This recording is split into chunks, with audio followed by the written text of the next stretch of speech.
इससे पहले वाली वीडियो में हमने अरिथमेटिक प्रोग्रेशन के डेफिनेशन को देखा था और उससे रिलेटेड कुछ टर्म्स जैसे कॉमन डिफरेंस, फर्स्ट टर्म, इन्हें समझा था। चलो फिर से एक एपी लिखते हैं, थोड़ा सा रिकॉल करते हैं। 10 हमारा पहला नंबर है, इसमें 5 ऐड किया 15 मिल गया, 5 ऐड किया 20 मिल गया, 5 ऐड किया 25 मिल गया, 5 ऐड किया 30 मिल गया, 5 ऐड किया 35 मिल गया। तो जो पहला टर्म है इसको हम स्मॉल ए से या T1 से, ये यहाँ कॉमा है, ठीक है, स्मॉल ए से या T1 से या कहीं कहीं A1 से इसे डिनोट करते हैं। दूसरे टर्म को हम कहते हैं ये हमारा T2 है, मतलब टर्म नंबर 2 सबस्क्रिप्ट में लिखा हुआ है। थर्ड टर्म को हम कहते हैं ये हमारा T3 है। फोर्थ टर्म को हम कहते हैं हमारा T4 है। फिफ्थ टर्म को कहते हैं हमारा T5 है। सिक्स टर्म को हम T6 कहते हैं। और मान लो ये AP आगे की तरफ बढ़ता जा रहा है और तुम्हें कहा गया कि इस वाले AP का तुम 117th टर्म बताओ क्या होगा।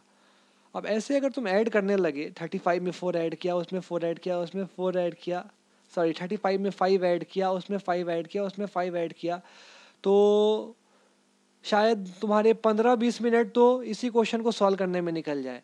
तो कोई ना कोई एक आसान तरीका होना चाहिए जिससे हम एपी के nth टर्म को, मतलब कोई सा भी टर्म तुम्हें इन जनरल कह दिया गया, nth टर्म मतलब कोई सा भी टर्म इन जनरल, जैसे यहाँ nth टर्म मतलब 117th टर्म, तुमसे पूछ दिया गया 20th टर्म क्या होगा इस वाले एपी का, तो nth टर्म मतलब इस वाले केस में 20 हो जाएगा, ठीक है, 20th टर्म, 20वां टर्म। तो इसे पता करने का कोई ना कोई एक शॉर्टकट तरीका होना चाहिए। तो उसी शॉर्टकट तरीकों को हम इस वीडियो में डिस्कस करेंगे। In a term of an AP, इस वीडियो का टाइटल हमने दिया है। चलो वीडियो की में आगे बढ़ते हैं। जैसे हमने खुद से एक एपी एज्यूम किया, हमने कहा कि भाई इसका पहला टर्म ए है और इसका जो कांस्टेंट डिफरेंस है, कॉमन डिफरेंस, वो डी है, तो दूसरा टर्म क्या हो जाएगा, या इसको ऐसे लिखो, चलो इसको वाइप करो। यहाँ लिखा हमने T1, T2, T3, T4, T5, ऐसे करते करते हमने यहाँ लिख लिया जैसे T10, और थोड़ा सा और नीचे गए और यहाँ हमने लिख लिया TN इन जनरल। और हम देखेंगे कि क्या इनमें कोई पैटर्न है या नहीं है। तो पहला टर्म जैसे हमें बता दिया गया कि A है, A, और कॉमन डिफरेंस D है, तो दूसरा टर्म क्या हो जाएगा, A प्लस D। तीसरा टर्म क्या हो जाएगा, A प्लस D, और इसमें एक बार और D जोड़ दिया, A प्लस 2D।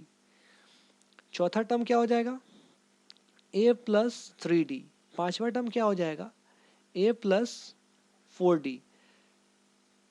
तुमसे पूछा गया 10वां टर्म क्या होगा, तो यहाँ नोटिस करो, जब तुम्हें T2 कहा गया तो D के बाहर क्या लिखा हुआ है, यहाँ 1 लिखा हुआ है।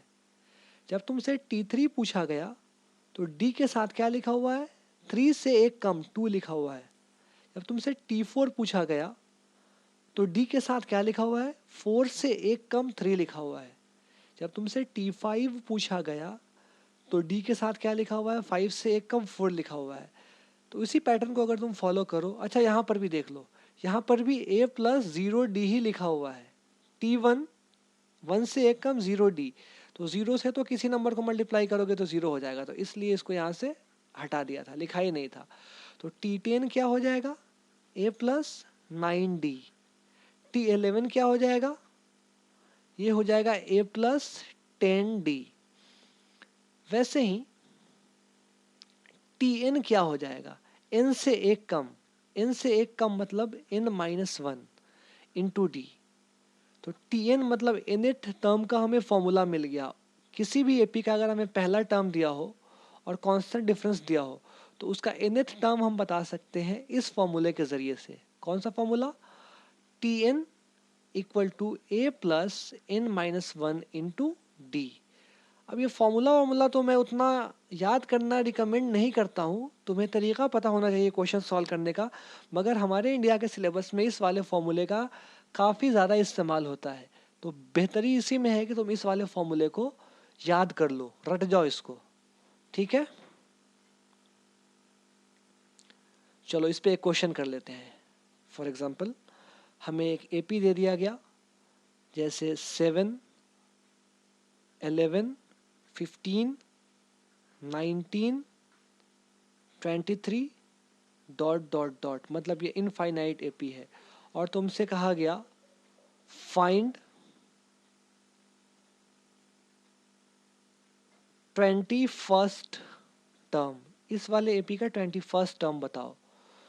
तो अभी तक तो तुम्हें समझ में आ गया होगा क्या करना है। इस वाले एपी का पहला टर्म लिखा, पहला टर्म क्या है 7, कांस्टेंट डिफरेंस क्या है 11 माइनस 7 4, किसी भी टर्म में से किसी भी टर्म को घटा लो, मतलब बाद वाले में से पहले वाले को, तो कांस्टेंट डिफरेंस क्या आ गया 4, ठीक है। और हमसे पूछा क्या है T21, तो T21 क्या हो जाएगा a plus 21 minus 1 into D,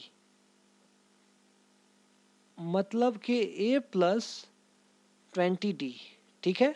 a क्या है 7 है, d क्या है 4 है, मतलब a प्लस 20 इंटू 4, तो यहाँ से आ गया 20 into 4 equal to 80, 80 plus 7 equal to 87, मतलब कि इस वाले एपी में जो 21st टर्म होगा 21वां टर्म, वो क्या होगा 87। चलो स्पेस कम पड़ गया यहाँ, अगले वीडियो में हम और क्वेश्चन सॉल्व करेंगे इस टॉपिक पर। तब तक के लिए अगर वीडियो पसंद आया तो इस वीडियो को लाइक करो और सब्सक्राइब करो और अपने दोस्तों के साथ भी शेयर